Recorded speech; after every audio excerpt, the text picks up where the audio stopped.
वालेकुम नाजरीन, TCN exclusive के साथ मैं हूं आपका मेजबान सैयद हैदर शाह। नाजरीन, पाकिस्तान की सरजमीन पर सूरज की किरणें जब बलूचिस्तान और सिंध के रेगिस्तानों पर पड़ती हैं तो वो सिर्फ रेत को ही गर्म नहीं करती बल्कि एक नई उम्मीद की कहानी भी रकम करती हैं। ये उम्मीद है काबिल तजदीद तवानाई यानी रिन्यूएबल एनर्जी की, जो न सिर्फ हमारे मुल्क के तवानाई के बहरान को हल कर सकती है बल्कि क्लाइमेट चेंज के खिलाफ जंग में भी एक अहम हथियार बन सकती है। कोयटा से चंद किलोमीटर दूर एक छोटा सा गांव जो कभी रात के अंधेरे में डूब जाता, आज सोलर पैनल्स की बदौलत रोशनी से जगमगा रहा है। गांव की रहायशी ज़ैनब बीबी, एक 45 साल घरेलू खातून, मुस्कुराते हुए बताती हैं कि इनके बच्चे रात को पढ़ सकते हैं क्योंकि सोलर पावर ने इनके घर को बिजली दी। ज़ैनब की कहानी पाकिस्तान के लाखों लोगों की आवाज है जो तवानाई की कमी से निपट रहे हैं लेकिन रिन्यूएबल एनर्जी के जरिए एक बेहतरीन मुस्तकबिल की तरफ बढ़ने की उम्मीद रखते हैं। दोस्तों, आज पाकिस्तान एक ऐसे मोड़ पर खड़ा है जहां से अपनी तवानाई की जरूरियात पूरी करने के लिए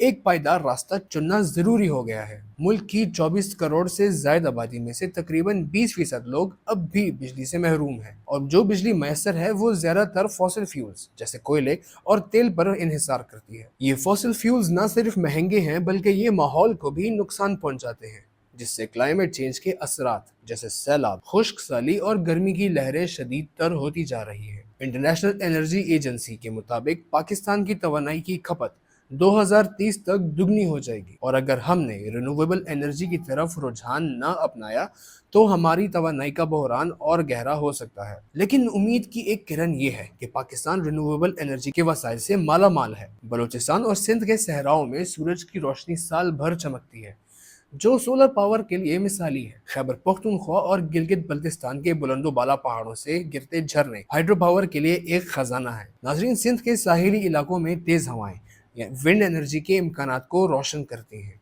अगर इन वसाइल को सही तरीके से इस्तेमाल किया जाए तो पाकिस्तान न सिर्फ अपनी तवानाई की ज़रूरियात पूरी कर सकता है बल्कि एक साफ सुथरा और पायदार मुस्तकबिल भी बना सकता है। रिन्यूएबल एनर्जी की कहानी पाकिस्तान में नई नहीं। 1960 की दहाई में जब तरबेला डैम बनाया गया तो ये हाइड्रो पावर का एक अजीमुशान मंसूबा था जो आज भी मुल्क की 20% बिजली फराहम करता है। लेकिन इसके बाद हमारी तवज्जो फॉसिल फ्यूल्स की जानिब मुंतकिल हो गई क्योंकि वो फौरी और सस्ते ऑप्शन लगते थे। 1990 की दहाई में तवानाई का बहरान शिद्दत इख्तियार कर गया जब लोड शेडिंग ने शहरों और देहातों को यकसर तारीकी में डुबो दिया। उस वक्त रिन्यूएबल एनर्जी की तरफ बहुत कम तवज्जो दी गई। फिर 2006 में अल्टरनेटिव एनर्जी डेवलपमेंट बोर्ड यानी AEDB के कयाम ने एक नया रुख दिया जिसका मकसद विंड एनर्जी, सोलर पावर और दीगर काबिल तजदीद ज़राए को फरोग देना था। 2013 में चीन पाकिस्तान इक्तिसादी राहदारी CPEC के तहत कोयले पर मबनी बिजली घरों पर ज्यादा जोर दिया गया, लेकिन साथ ही रिन्यूएबल एनर्जी के मंसूबों ने भी रफ्तार पकड़ ली। फिर सिंध के झम्पीर में 2016 में बनने वाला 50 मेगावाट का विंड फार्म इसकी एक ताज़ा मिसाल है जो हजारों घरों को बिजली देता है। आज 2025 में पाकिस्तान की कुल बिजली का तकरीबन 20%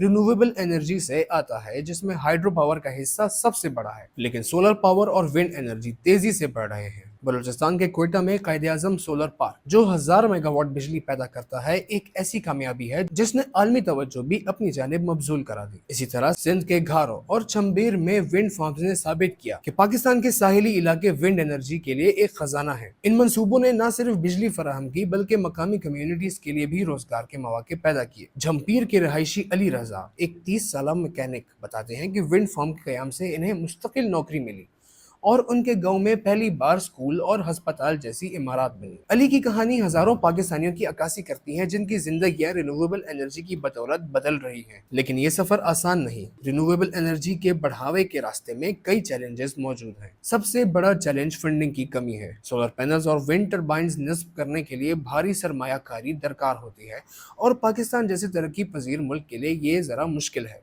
इसके अलावा तकनीकी महारत की कमी एक और रुकावट है। ज्यादातर सोलर पैनल्स चीन से दरामद किए जाते हैं और मकामी सतह पर इनकी तैयारी अभी ताहाल इब्तदाई मराहिल में है। पॉलिसी के मसाइल भी अहम है। अगरचे हुकूमत ने 2030 तक 30% बिजली रिन्यूएबल एनर्जी से हासिल करने का हदफ मुकर्रर किया, लेकिन नेशनल ग्रिड में इन मंसूबों को शामिल करने के लिए बुनियादी ढांचा नाकाफी है। लोड शेडिंग और ट्रांसमिशन के नुकसानात रिन्यूएबल एनर्जी के फवाइद को और कम कर देते हैं। समाजी चैलेंजेस भी मौजूद हैं। देही इलाकों में जहां सोलर पावर के छोटे मंसूबे लगाए जा रहे हैं वहां लोगों में आगाही की कमी है। बलूचिस्तान के एक गाँव के रिहायशी गुलाम रसूल बताते हैं कि इन्हें शुरू में सोलर पैनल्स पर भरोसा नहीं था, क्योंकि इन्हें लगता था कि ये शहरी टेक्नोलॉजी सिर्फ अमीर लोगों के लिए है। लेकिन जब इनके गांव में एक कम्युनिटी सोलर प्रोजेक्ट लगा तो इनकी राय बदल गई। अब वो भी अपने घर में पंखा और बत्ती चला सकते हैं। ये कहानी दिखाती है कि आगाही और कम्युनिटी की शमूलियत कितनी अहम है। रिन्यूएबल एनर्जी के फवाइद बेशुमार हैं।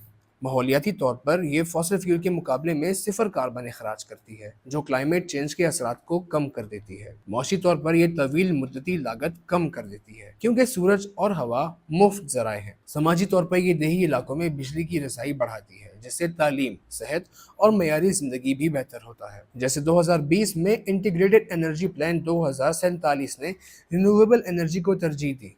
2023 में नेट मीटरिंग पॉलिसी ने लोगों को अपने सोलर पैनल से इजाफी बिजली ग्रिड को बेचने की इजाजत दी, जिससे हजारों घरानों ने सोलर पावर अपना लिया। 2024 में रोशन पाकिस्तान सोलर स्कीम के तहत देही इलाकों में 1 लाख घरों को मुफ्त सोलर पैनल्स दिए गए। ये प्रोग्राम्स उम्मीद अफजा हैं, लेकिन इनकी रफ्तार मजीद तेज करने की जरूरत है। आलमी सतह पर रिन्यूएबल एनर्जी की तरफ रुझान बढ़ रहा है। 2023 में दुनिया भर के 43% बिजली रिन्यूएबल एनर्जी से आई और चीन, भारत और यूरोप इस दौड़ में सबसे आगे है। भारत ने 2030 तक 500 गीगावाट रिन्यूएबल एनर्जी का हदफ मुकर्रर किया है और इसकी कामयाबी पाकिस्तान के लिए भी एक सबक है। पाकिस्तान को आलमी इदारों जैसे वर्ल्ड बैंक और एशियन डेवलपमेंट बैंक से फंडिंग हासिल करने के लिए अपनी पॉलिसीज को मजीद मजबूत करना होगा। इसके अलावा निजी शोबे की शमूलियत भी जरूरी है। कराची के एक स्टार्टअप सोलर टेक ने कम लागत वाले सोलर पैनल्स बनाने शुरू किए हैं, जो मकामी जरूरियात के मुताबिक हैं। इस तरह के इकदामात को हुकूमती सब्सिडी और टैक्स छूट से मजीद फरोग दिया जा सकता है। रिन्यूएबल एनर्जी सिर्फ टेक्नोलॉजी का ही मसला नहीं, बल्कि एक समाजी तहरीक है। खैबर पख्तूनख्वा के मानसहरा में एक छोटा सा हाइड्रो पावर प्लांट जो मकामी कम्युनिटी ने खुद बनाया 500 घरों को बिजली देता है। इस प्रोजेक्ट के सरबराह बशीर खान कहते हैं कि जब लोगों ने खुद इस प्लांट को बनते देखा तो इन्हें एहसास हुआ कि वो अपना मुस्तकबिल खुद भी बना सकते हैं। ये कहानी हर पाकिस्तानी के लिए एक पैगाम है कि रिन्यूएबल एनर्जी हम सबकी मुश्तरका जिम्मेदारी है। आज हम एक ऐसे दौर में हैं जहां तवानाई का हर फैसला हमारे माहौल, हमारी मईशत और हमारे आने वाली नस्लों के मुस्तकबिल को मुतासिर करता है। ज़ैनब बीबी के गाँव की रोशनी, अली रजा की नौकरी और बशीर खान का हाइड्रो प्लांट ये दिखाते हैं कि रिन्यूएबल एनर्जी सिर्फ एक ख्वाब ही नहीं, बल्कि एक हकीकत है जो खुद हमारे हाथों में है। हर पाकिस्तानी इस तब्दीली का हिस्सा बन सकता है। अपने घर में सोलर पैनल लगाएं, अपनी कम्युनिटी में आगाही फैलाएं या मकामी नुमाइंदों से पायदार पॉलिसीज का मुतालबा करें। ये छोटे इकदाम हमारे मुल्क को एक सब्ज, खुशहाल और खुद कफील पाकिस्तान बना सकते हैं। जब हम बलूचिस्तान के सहराओं में चमकते सोलर पैनल्स, सिंध के साहिलों पर घूमते विंड टर्बाइंस और गिलगित के झरनों में से बहती हाइड्रो पावर की तरफ देखते हैं तो हमें एक ऐसी सरजमीन नजर आती है जो तवानाई के बहरान से आजाद है। ये एक ऐसी सरजमीन होगी जहां हर घर में रोशनी होगी, हर बच्चा तालीम हासिल कर सकता है और हर कम्युनिटी तरक्की कर सकती है। यही पाकिस्तान का मुस्तकबिल हो सकता है और रिन्यूएबल एनर्जी इस मुस्तकबिल की बुनियाद है। तो बताइए नाज़रीन, आपको ये दस्तावेजी वीडियो कैसी लगी? आपके पास मजीद क्या राय है? अपनी राय का इजहार कमेंट बॉक्स में लाजमी कीजिएगा। वीडियो पसंद आई तो लाइक और शेयर करना ना भूलिएगा। मिलते हैं आपसे अगली वीडियो में इंशाल्लाह। तब तक के लिए अपने मेजबान को इजाजत दीजिएगा। फी अमान अल्लाह। हमें फॉलो करें सोशल मीडिया पर और विजिट करें हमारी वेबसाइट काउ न्यूज। हर लम्हा, हर खबर आपके साथ। देखते रहिए cow news, news that matters.